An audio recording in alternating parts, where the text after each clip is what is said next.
La petite église Saint-Sauveur de Cazenove se trouve dans le village dit des Maisons Casesnoves, qui apparaît avant le XIe siècle, non loin de la bourgade d'Isle-sur-Theix. L'édifice est d'abord construit selon un plan rectangulaire, avec une abside unique. Une seconde travée et une petite chapelle latérale ont été ajoutées par la suite. En 1953, l'église de Casesnoves est une propriété privée et sert de grange. Elle est en mauvais état, avec des murs fissurés et une toiture percée. Les peintures furent découvertes en 1953 par Marcel Durlia, conservateur des antiquités et objets d'art en même temps que celles de Caldegas et Angoustrine. Dans l'abside, le Christ en majesté présente des dimensions imposantes, même s'il manque les parties latérales du panneau, 2,83 m par 1,34 m. Il est entouré des symboles des évangélistes, dont seuls 2 éléments subsistent, l'aigle, symbole de Saint Jean, et le lion, attribut de Saint Marc. Sur la partie droite, il reste encore une inscription correspondant au vers qui accompagnait l'image perdue de Saint Matthieu. Comme à Fénolard, ce vers dérivait du célèbre Carmen Pascual de Cédulius. Sur les parois latérales se trouvaient plusieurs scènes illustrant le début et la fin de vie du Christ.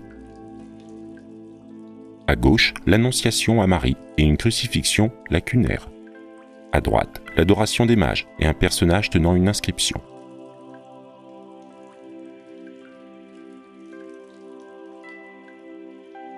À la base du cul-de-four, nous lisons encore quelques restes des noms écrits des apôtres, ceux de la partie gauche curieusement tracés à l'envers, alors que les autres inscriptions sont écrites à l'endroit.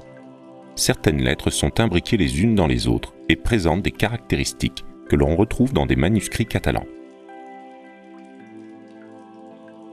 L'étude du style des peintures et l'analyse des inscriptions permettent de situer l'œuvre vers 1120-1130. La silhouette du Christ adopte des formes bien particulières, avec ses épaules tombantes et ses drapés très stylisés. Le visage est marqué de 2 pommettes triangulaires blanches qui semblent être une marque d'atelier typique que l'on connaît aussi à Fénolard. Le maître de Cazenove utilise une technique picturale mixte sur enduit traditionnel à base de chaux et de sable. Les vêtements sont réalisés en larges aplats de couleurs, rehaussés de divers détails, comme les plis et les reflets clairs. Malheureusement, le 22 mars 1954, le commerçant d'art Marcel Simon achète les peintures et les dépose. Le scandale est énorme.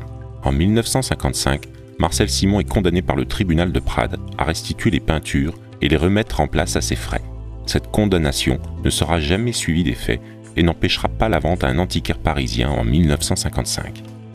En février 1955, Werner Abegg, industriel suisse, acheta une partie des peintures et les exposa dans sa fondation près de Berne. Entre 1955 et 1976, la partie centrale de l'abside avec la figure du Christ reste dans l'ombre. Les 2 symboles des évangélistes, mais on l'ignore, ont rejoint une collection privée. L'affaire est tombée dans l'oubli lorsqu'en 1976, le musée d'art et d'histoire de Genève achète le Christ et l'adoration des mages.